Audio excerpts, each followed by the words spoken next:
Constellation HR, in partnership with Donahue & Associates, is going to discuss some of the key features to consider while completing your performance appraisals. Let's start with why you should have performance appraisals. Performance appraisals establish a tested, effective procedure to provide periodic feedback to an individual concerning his or her performance. They help develop a clear perspective of employees' view of the job, accomplishments, disappointments, problems, ideas, and suggestions. They provide an employee an accurate description of the supervisor's overall view of his or her performance. They recognize and reinforce desirable employee behaviors. They identify and plan corrective actions where change in behavior is desired or required. They establish expectation of employee success, and they establish advanced perception of a supervisor as a resource to the employee to successfully perform the job. So some performance appraisal guidelines.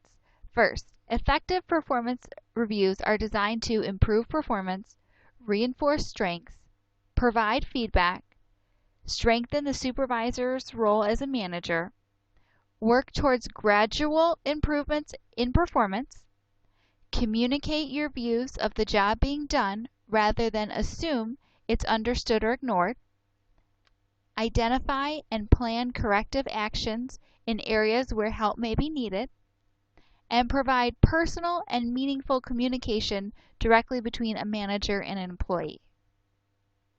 Performance reviews are not intended to be negative.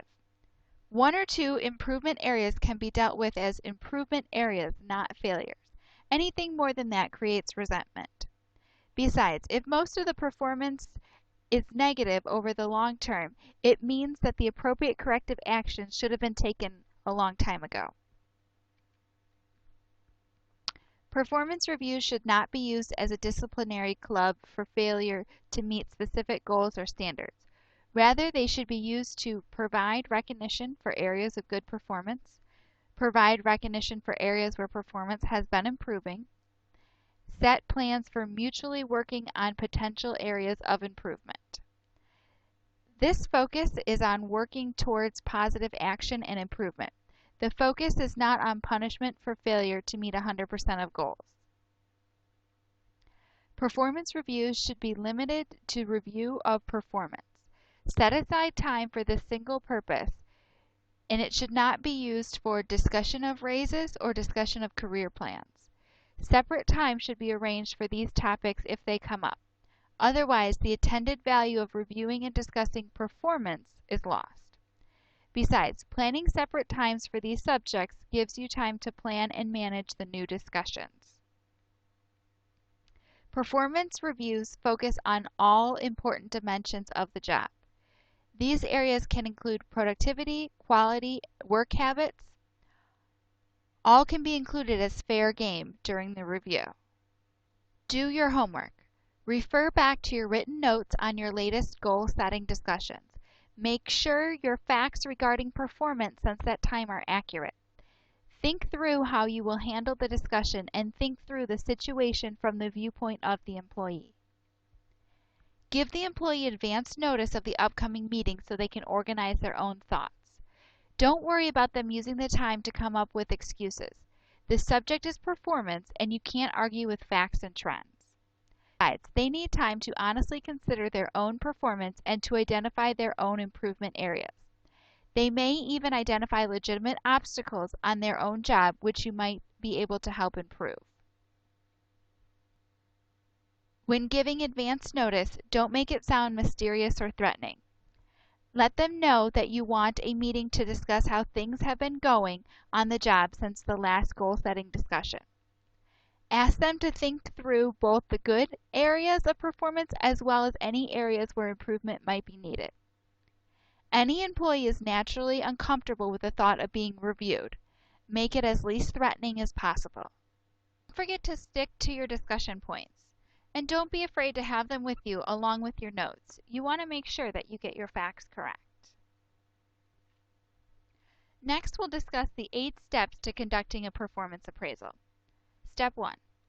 State the purpose of the session is to review how things are going on the job. Don't say to review your performance. Next, ask for the employee's view of how he or she has been doing. Listen openly and do not react defensively. You may have your own view on how he or she's been doing, but you'll have a chance to tell them later. For the time being, listen to what they are saying. Take notes on points you think are important. Taking notes shows them that you are listening. In summary, when asking the employee's view at things, the start of the session does three things. A, it treats them as an adult. B, it gives them a chance to admit improvement needs rather than being told or accused. And C, it allows them to dump any defensive arguments now, rather than holding back until you're talking. Step 3. Provide a summary statement for the evaluation of the employee's overall performance. Stay general. Specifics will come later. For example, overall, John, you've been doing very well in a lot of areas, and I'm really pleased. Provide specific recognition for desirable behaviors, specifically those improvements since the last review. Starting off with positives helps. As you know, recognition is important. Give recognition for those areas where good performance has been maintained, as well as where improvement has occurred. Outline one or two areas of performance where improvements are needed. Now, this may or may not be necessary depending on the employee. However, if it is, restrict it to only one or two areas. Anything more than that creates defensiveness and resentment. If no major areas of improvement are needed, skip this step and close the review. Minor items should be handled at a separate time. Ask for employee suggestions for solutions to problems. This treats employees as adults. It gives them the first chance to be involved in corrective actions. Their participation helps to encourage their commitment, as well as they may suggest good solutions which you have not thought of. If needed, on a blank sheet, outline corrective action plans which you and the employee develop and agree upon, and then set follow-up dates to review the status and results of these action plans. Performance is unlikely to change without an action plan. Written plans show your interest and sincerity. They also help to avoid forgetting. In all cases, make sure you follow up. And step 8. End on an encouraging note. If appropriate, express your personal satisfaction with and appreciation for the employee's performance. This helps to strengthen your relationship with the employee and end the meeting in a positive way. Now that we've covered conducting performance reviews, let's take a look at why we should have performance goals. Research on goal setting has consistently shown two primary things. First, in the absence of specific goals, performance tends to stay the same or become random or inconsistent and even decline. 2, proper use of goal setting can improve job performance. Where goal setting is concerned, management has the right to set reasonable performance standards provided they are legitimate and equally applied. Let's talk about what the primary purpose of goal setting is. Goal setting improves performance, reinforces strengths, provides feedback, strengthens your role as a manager, reinforces expectations for employee success, and works towards gradual improvement. Okay, now let's talk about the recommended discussion points for setting performance goals. First, review the employee's job and its importance. Even if this has to be said before, it still helps to reinforce it. It reminds the employee that you view their job performance as important. And finally, it's a positive and confidence-building lead-in to the goal-setting activity. Second, identify and review the important dimensions on which job performance will be measured. Dimensions only at this point. Example, quality, quantity, not specific goals. This helps to reinforce any discussions you may have had earlier regarding the basic work expectations. Remember, dimensions can include quantity, efficiency, quality, work habits. It helps to gradually introduce the fact that performance will be measured. Finally, it continues to establish your role as a manager. You have the right to establish reasonable job performance measurements, provided they are legitimate and equally applied to all employees. Step 3. If appropriate, compliment on dimensions where the employee is meeting standards and encourage them to maintain. This helps to reinforce good performance, as well as keeps the meeting on a positive note. Step 4. Suggest, ask for, and come to an agreement on specific performance goals for these dimensions. This is intended to be a two-way discussion, so asking for employee suggestions and agreements helps to obtain their involvement, commitment, and support.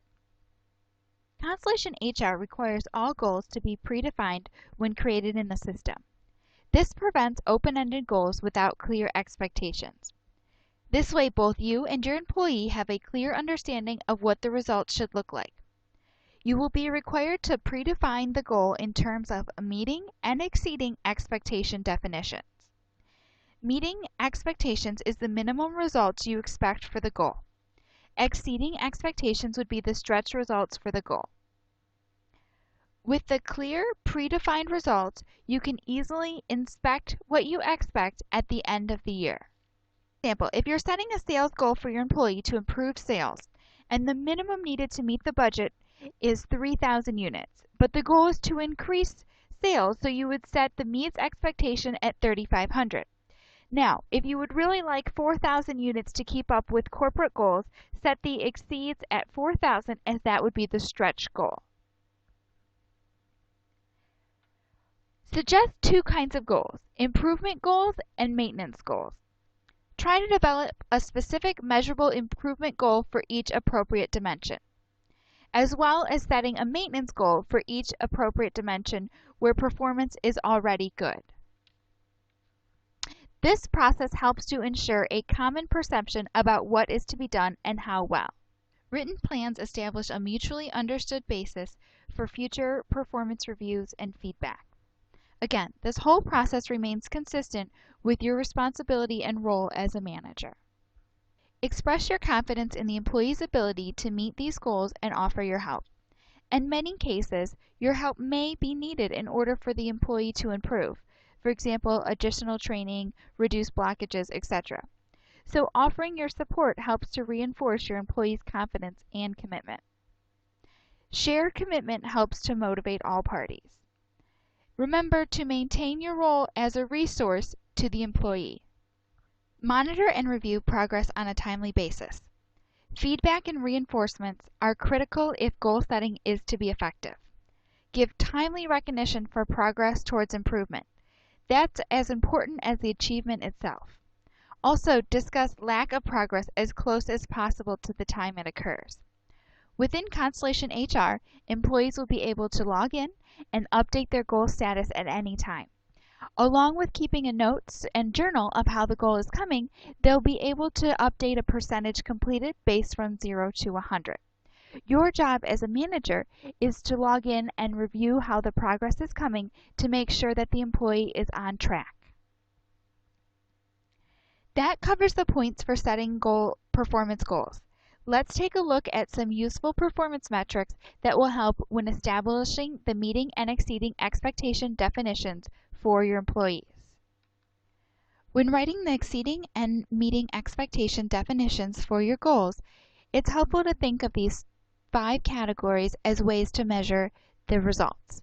The first one is quantity, how many, a rate or a volume; quality, how well, accurate, or complete; cost, how much, or a budget; timeliness, when, due dates, or deadlines; or a description, which identifies who will judge the performance and what the factors will be evaluated.